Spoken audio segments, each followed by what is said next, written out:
Convo.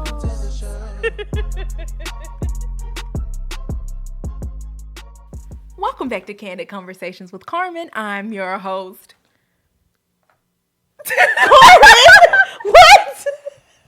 I don't know why I thought y'all were gonna fill in the gap. Why would we ever? We don't ever say it. Welcome back to Candid Conversations with Carmen. I'm your host, Carmen. This is my side host, Ashley. and now we are back and better than ever with video footage. I have on a hat. Should I wear this hat? It's faith-based podcast because the show don't have faith-based themes. Do you watch it? I do. All right. As I believe I'm going to be honest. And I'm excited to kick off season 5. We have so many great things planned this year. I'm going to keep saying that every single episode. But I am really, really looking forward to seeing what God has for us, for the show, for our guests, for each other. Like, I'm really, really believing for the best. So, Ashley, did I say you? Did you say anything this whole time other than My name and that. What city you were from? I didn't say what city I was from, but I did say that you did watch that show, so that was my contribution. Yes. So this season we are going to be doing something a little different outside of just having video. We are also going to be more prepared. That was been our plan for the last 3 seasons, and we are going to keep up with it. We are going to be more prepared, more ready. So this season we have our pre-planned topics or a little general theme as to what the episode's questions will be, that kind of format, of course.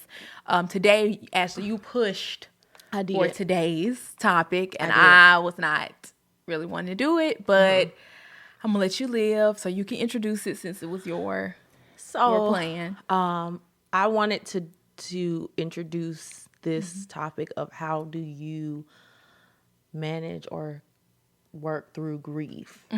And I know for me, I know that's kind of like a very heavy subject to come out the gate with, but it was something that I've been dealing with for the last, I don't know, since August of last year, and really processing it and really trying to gather myself. I know that in the past, I would say even the last couple of days, I've had moments of feeling the sadness come on and feeling the moments of grief, and then just like I have to suck it up and keep it going. Like I'm gonna cry a little bit, but it's not gonna even be enough to really get it out because I don't want to really start weeping. So what are you in grief about? Well, in August of last year, my grandmother passed. We have to say grandmother. My grandmother passed, and our grandmother passed in last August, and it was really a really sad thing because for her it wasn't sudden, but for us, it was sudden, and it was really weird because she had been sick and she had been in the hospital, but it was like, it wasn't like I'm sick. It was just like, I had this, I was feeling a little bad, so I went down to the hospital. And then, they were like, she's at home, but she's recovering. That's what I was under the impression was. That she got out of the hospital, she was home recovering, but she needed 24-hour care. And that was not something that the hospital or anybody could give her. Right. And so I was like, okay, well, the Lord laid it on my heart to ahead of time to say, would they be okay for me to go down there? And before I even had a chance to ask, she called my mom and asked her, did she think that I would be willing to come down? And it was crazy because the Lord worked it out. And so she was prepared for me and I was prepared to go. So it wasn't like they were asking me and I was like, I got to go down here. And when I went down there, it was like, okay, she needs this, this, and this. And my aunt was like, she's really, really sick. And I'm like, she's not sick. What are you talking about? She's talking to me. She's bossing people around like normal. Yeah, she's in this bed, but she's recovering. Yeah. And it was shocking because within, I would say, 3 days of me getting there, she declined so fast. It was like she went from being alert and talkative and telling me what she wanted to eat and what she didn't want to eat to only being able to say a couple of words to being able to, and I think I was there for 2 weeks. I believe so. The first week, so she was really like starting to, and then by the last week she was nonverbal. We had to do everything for her. She wasn't able to do anything. She wasn't able to get up and go to the bathroom or anything like that. Prior to the week before, when she was getting up and we were taking her to the bathroom and everything like that. And it was really, really, I think, hard to process because my grandmother was such a strong, vibrant person. She was always moving. She was always doing a project. She was always talking about something and doing something. And so to be able to see her, to be the one caring for her. I think anybody who's ever been a caregiver will know that there is a love that comes for the person that you're caring for that is different than any other type of love that you can have for somebody because they're at their most vulnerable. And if you don't have that and you're caretaking, I don't think that's for you to do. But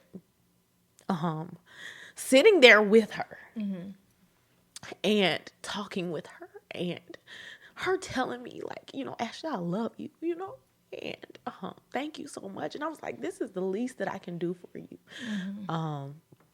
Was really special. But when she did pass, it's like I have moments of forgetting. And I think that's the worst part. I think forgetting that she has passed away. Yes. Yeah. I think that's the worst part for anybody who's lost anybody is those moments when you forget the person is gone. And you're like, oh, I should probably go down and visit. I haven't talked to her in a while. She hasn't called in a while.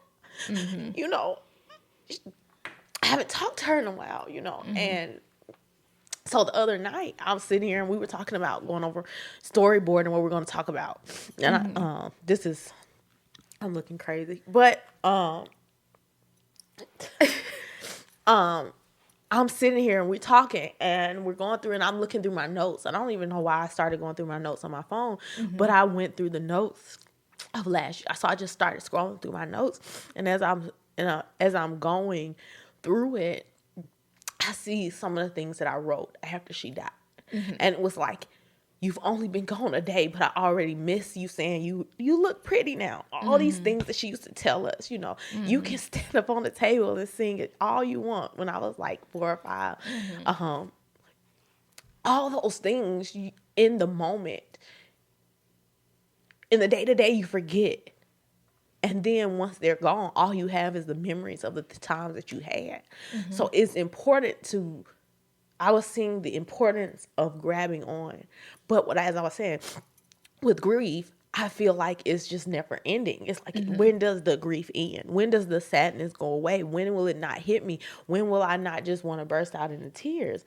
And so I said, let's talk about this because I can't be the only one feeling this. Like we haven't really talked about this together about like what you've been feeling during this time or how you process grief. And that's what I was like, I'm dealing with this over here on my side. And I'm like, I know for me, I'll go through the moments and I'll be like, I feel it, I hit it. And then I'm like, suck it up. All right, it's over. I'm done. Sit in this. I'm not. I know that I'm sad, but I'm not going to dwell in it. Yeah. So are you also? How are you? I feel like similarly, although you and I, we would have our experience is different because, like you said, you were essentially her caregiver 24/7 for those last 2 weeks of her life. So you have a different perspective. So you're like, okay, I was, here as her caregiver. I see the decline. I don't have that same experience. So I can't say that our feelings in this regard are the same. What I can say is like I feel like, man, I feel sad about this. Like you said, it may ebb and flow and it comes and goes.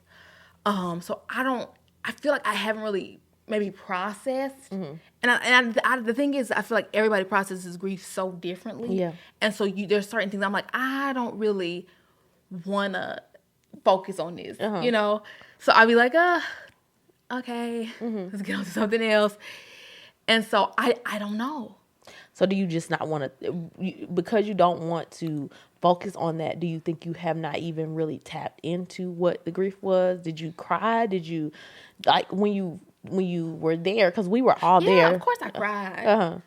But now, do you still feel yourself dealing with that now? Or do you think after that point, you just have walked away? Like, I mean, you inherited property and everything throughout that, and I know that you were like, I don't want to talk about it, I don't want to discuss it, I don't want to think about it. Do you think that was a part of no, those are separate entities. It wasn't like I was like, oh my gosh, I don't want to go to this property because she's gone. No, it wasn't. It's not like that. It's just there's a lot that goes into that. And so I'm like, I don't feel like at that time, I was like, I don't want to think about this because that's another thing to add to my plate. So it's like, okay, I've got to do all the things I have to do. And then I have to think, okay, what am I going to do with this? Am I going to liquidate this? Am I going to, shift things around? Is it paid up? What is, all the things that go into that. And so that was different. It was like, okay, I have to get my mind. I don't feel like thinking about that right now. That was really what that was. It wasn't like I was like, oh my gosh, all of her things are just making me feel sad. That just wasn't how it was for me. So I feel like you can fall into emotions. Yes. So like I can sit here and I'll be like, could be crying with you. Yeah. But I don't want to feel like that. So I'm like, I don't want to be like up here crying. I could. Yeah. But I don't want to. And so I'm like. So you're holding yourself from being in that place. Yes. Yes. Are you feeling the emotions on the inside though? Or are you blocking, you're compartmentalizing right now? I feel lit, but I'm like, okay, take a minute, process it. But are you really processing it, or are you saying at this moment I'm going to at a later point? No, it's not like I'm pushing this off. So I'm planning for 9:30 p.m. No. That's when I say that. When I say pushing it off, you're pushing it down. Like, do you continually push it down, and then at some point it's going to come out? Like, I know that. I'm not. The thing is, it's not like, again, I feel like grief is so complex. Yeah. And the degree of your relationship can play a part. The way in which someone passes away can play a part. Like, there's so many elements to grief that I don't know. Like, I don't know. I don't understand. So, like, for me, I don't feel just sad. I'm like, sometimes I'll be like, man, that's sad. And other times I'm like, it is an event. Like, it's a fact. So I feel like it's just, it's an emotional roller coaster in the sense of you can be in grief the whole time and be in totally different emotional states. Yeah. And that's what I feel like makes it different than a lot of other experiences, because it's like, oh, I'm fine thinking about the same thing. Then 2 minutes later, you bawling thinking about the same thing. Then it's like you're laughing. Oh, it's a good time. So I don't know. And then, I was also thinking about the levels of grief, because I think it was like compelling, because I was also thinking about, I left my job last year. And that was a really tough situation for me. Yeah. That was I had to grieve that job, losing that job. Well, not losing, walking away Leaving from that job. Yeah. And grieving that process. So it's like, that's a different type of grief, but it was actually like a parting of something. So I had to give up. I think it was giving up the identity of who I was. So, and I think with that grief, are you past that? I think I am. I do believe I'm past that, yes. So how did you know when you were past it? When I was able to go to the place where I wasn't like, oh, I wish I could go back there, or I can think about the good times that I had there, and I can think about the different situations that I had there, and it's a good thought. Of course, I don't romanticize it. I know Yeah. that there were some things that were not as fun and not as they did wrong and all that kind of stuff, and I did wrong in the sense, in the places where I were, not yelling, but having disagreements with my managers and things like that. Those things happened. Yeah. But that was not why I left. Right. When I left, I would have thought I was on good terms with mostly the people in my department. That it had nothing to do with them. I think this past week I went down to near where my old job was, and I didn't feel anything. Like, it was just a building. So do you think that place comes with other grief? I don't know, because I still feel like I sometimes have thoughts about other people that I know who have passed away, and that really hit me hard and things like that. And I still have moments where I'm just like, whew, that's tough. And I'm like, oh, that, I'm feeling this way. And in those moments, I have to keep myself from going to a place of despondency. I do think that with with Mom Weary dying, it was hard for me. My mind has not been the same in the sense, I think you start thinking differently. That is true. My thinking is not the same. I can tell you, I am not the same person that I was from the moment that I walked into that house until now. I am a totally different person. And sometimes, you want to go back to that person. Yeah. To your former self. To my former self. I know that, and I don't know how to get back to that place. I don't know if I can get back to that place. I don't know. I don't think that you can. I think that. So does it weigh heavily on you, like regularly, or are you? It's moments. It's moments that can be like, I think thinking about this topic has made it be more on my mind. Okay. But I think that it has been, I know on random occasions, I was like, Carmen, we haven't gone down to see my You thought it, and then you didn't say it, and then you're like, I almost said it. And I almost said it. And so it's those type of things. It doesn't weigh, I don't think about it every moment of the day. Yeah. But then there are small things that were constants in my life, and I didn't realize how much, we didn't see her every day. Right. But it's like she was a constant in my life every day. Yeah. Because her and my mama talk all the time. And so now, like, when I hit 30, I started contemplating life. So I was like, oh, these things, life is short and it's fleeting and it's all this kind of stuff. But now I think about, like, my mama doesn't have a mama. She's, doing her life, and she's making, and she's doing different things. And I'm like, Lord, I can't. I'm not strong enough. Like, they need to be old. The rapture need to come. We all need to be taken up. And and we just meet Jesus in the air. Because I'm like, for real, I'm like, Jesus, you know me. You know me. I have been afraid of mommy dying since I was like 7 or 8. Really? Maybe I was a little bit older, but it was like that age. I had a dream when I was on a camping trip, and it was so real. And she had passed away, and in the dream, I was screaming. I was like, I can't. And so, and when I woke up, it was so real. I said, Lord, do not let her die. I cannot. There's no things that I am not at a place. I'm not strong enough to and this is my mind thinking, now Daddy's still there. Like, how am I going to be raised? How am I going to help raise the children? I don't know. I don't know. How am I going to raise the children? No, literally, I don't know how to do the things. Like, mommy is a jack of all trades. She can do everything. Yeah. I feel like I'm incapable of doing so much. Think that, I don't want to cut you off. No. Do you think that, because a culmination of things happened over this period of time, you essentially turned 30 Yeah. in the last 3 years, Yeah. which I discovered today that you turned 33. You passed a certain milestone in your life, so you hit that age where you started to kind of contemplate life and the I don't want to say the fleeting nature, but I mean really the fact that tomorrow is not promised. You already started contemplating that. Yeah. I mean, you saw it in its truest form with Mom Weary passing. Yeah.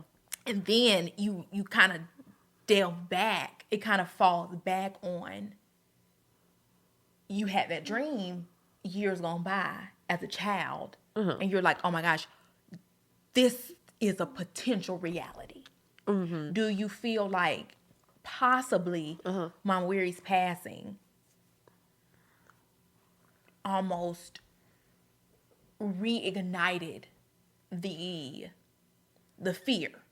Because it's like grief already was at play. Because it's like, I'm sad about this, but then also it's like because you've mentioned before that you're like you like to be ready, you like to be prepared, and so in an attempt almost maybe to mentally prepare yourself for things, it's like a weight because you're like, tomorrow's not promised. You know, life is fleeting. So is there do you think that it potentially could be that that's also being processed in your mind simultaneously, and so it's making it weigh so heavily on you because it makes it? Do you think? I've not thought of it like that. It just brought up that dream. Like I remembered it in that moment, but it was more so in line with, I don't know how Mommy and her sisters are processing this. Yeah. Like, and I do believe that the Lord helps a lot. I don't know how people who do not have the faith in Jesus Christ, not just faith in anything, faith in Jesus Christ, do not fall to pieces when their family members pass away, especially if they are close to them and, you know, have a relationship with them. I don't know, because I personally know that myself, I would probably be in the depths of despair right now, just because I'm literally, even though I am sad, it is not because I am sad that, and not in knowing that she lived a good life. Yeah. That she lived a full life. That she did so much. She touched so many lives. She did all these, and she still, to this day, is touching so many lives with the resources and things that she accumulated that are now helping Mommy's students, and that are filtering into, you know, our day-to-day lives with, you know, we can go get stuff from 2nd Avenue. We know we can go down to, you know, we have Troy's car, like all these things, like you have those things, and it's like, I love that she was able to be prepared, and that she's an example to follow in that manner. Yeah. But it's like, at the end of the day, you would rather have the person than the thing. And I think that's the perspective more so than anything. It's not, I'm not afraid of Mommy passing away. Yeah. I believe that if something were to occur or whatever, the Lord would keep me. Now I am not. Yeah. I don't want that to happen. I just wouldn't. And I can say all I want right now, but you don't know how you will be until something actually does occur. But I do think I have an empathy for people who have lost their loved ones because of losing loved ones. Yeah. And I think that has come from just seeing so many people lose because, you know, coming off 2020, you know, you're coming off 2020 and everybody is passing, and you know, Daddy losing his best friend, and that was sudden. And then, you know, like the potential of when Troy was in the hospital, and we thought there was for a minute, Daddy said, you know, the doctor said this. I was like, I wish you hadn't told me that. But like, that was a scary situation. So it's like, momentarily is just being in a place of knowing that. But I think I do say this. even though I said, yeah, moments come where I suck it up, and I'm like, those times are because I'm usually not in a place to be at work crying, or something. crying. No, I've cried at work. No, I'm talking about like in front, like you be. Oh in yeah, a I can't be in a and meeting. And Just even start if that's tears. when your tears come, then hey, you're processing. But if it happens, then you just be like, hey, I lost a loved one. I'm, Correct, whatever. correct. But I do say process and not be ashamed of it. Yes, so like yes. Carmen looked at me one day and she was like, girl, what is going on? And I said, it's good. I'm processing. And I mean, tears just streaming. Yes. And it's like, let me deal with it in this moment. Yes. And I'll go through it. And I encourage that for anybody. Yes. Like, don't stop it. Like, now don't wallow in it either, because I've been in a place where when I have been sad, not with my weary, but in the past where I was feeling depressed and like I couldn't pull myself out of the sadness, and it was just like it was dragging me deeper and deeper and deeper into it. And I had to be like, in that moment, I said, Lord, I have to get out of this, and there's only one way out of it. You have to pull me out. And then that's when 100%. The word of God comes into play for real, where it says you have to speak to yourself, and where I was like, to my soul, why are you so cast down on my soul? Put your hope in God. And I literally said that to myself. Put your hope in God. And then I started singing and singing and singing, and that was what was singing praises was what brought me out of depression, because I would have been still sitting there. Like, and maybe I would have been able to go to work and everything, but I'm still just dragging and dragging and dragging. And I don't know where I would be now if that were the case. But I know this one thing, that telling myself to put my hope in God. I spoke to myself and said, Jesus is the only thing that's going to pull you out of this. My thoughts, was not going to pull me out. It wasn't going to be me watching a TV show wasn't going to pull me out. Working out was not going to pull me out. Eating some food was not going to pull me out. The only thing that was going to pull me out was that. And so even in moments like this, I even though when I'm sad, I'm not depressed. I'm going through it. I have joy, and I think about the good times, and when I'm grieved, but I'm saying it's a process. I grieve it all the way to the end, but I'm not staying in it. I'm not being like, oh, I have to go through the day of my weary sad. I just can't. That's not it. But I have to say, there are moments when I get sad and I be crying and I be like, and if I talk about it for a quick minute, I will be in tears because it's fresh. And it might take me some years before I might be not crying. And even in this moment, I'm not sad. Right now. But, when I'm telling the story, it's like, you refill the emotion. I refill the emotion, and I put myself back in that space. I think I go back to that moment in it. And I think, it is. I feel like I monopolized that conversation. No, I think it was good, because I think you wanted to have the conversation, because I think you had a lot on your chest you wanted to get off. I think you were chomping at the bit to have this. You wanted to have this one, but I think it was good because you said a lot of things that were needful. Like you said, it's a process. So process it. And it's different for each person, because we have the same loss. But processing clearly differently. And then also, when you're saying that when you feel those heavy moments, when you feel that time where it's like it's weighing on you, where it may seem like it's depression, or it might be exactly depression. I just feel like it is. It is depression. Or it's just overwhelming sadness, or if it's avoidance of whatever it is. If you honestly turn to what the Word of God says, and it's clear as day, speak life over yourself. If you're feeling it, somebody in the Bible felt it too. They have. So why slow down, cast all my soul? Put your hope in God. You had to say that to yourself, and you had to acknowledge, like, Lord, I can't control my emotions. I can't control how I feel. You're going to have to do that for me. And He's faithful.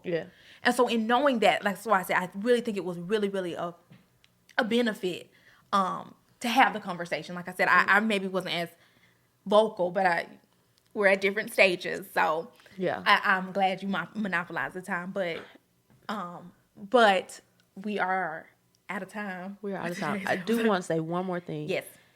You can grieve before somebody passes. Like when you know they're getting ready, you can begin the grieving process. Yes. And that can be hard. Yes. But prayer can get you through anything. So Yes. if you need it, let us know. All right. Thanks, everyone. Y'all We'll see you night. in the next one. Thanks for watching our latest video. Don't forget to like and subscribe.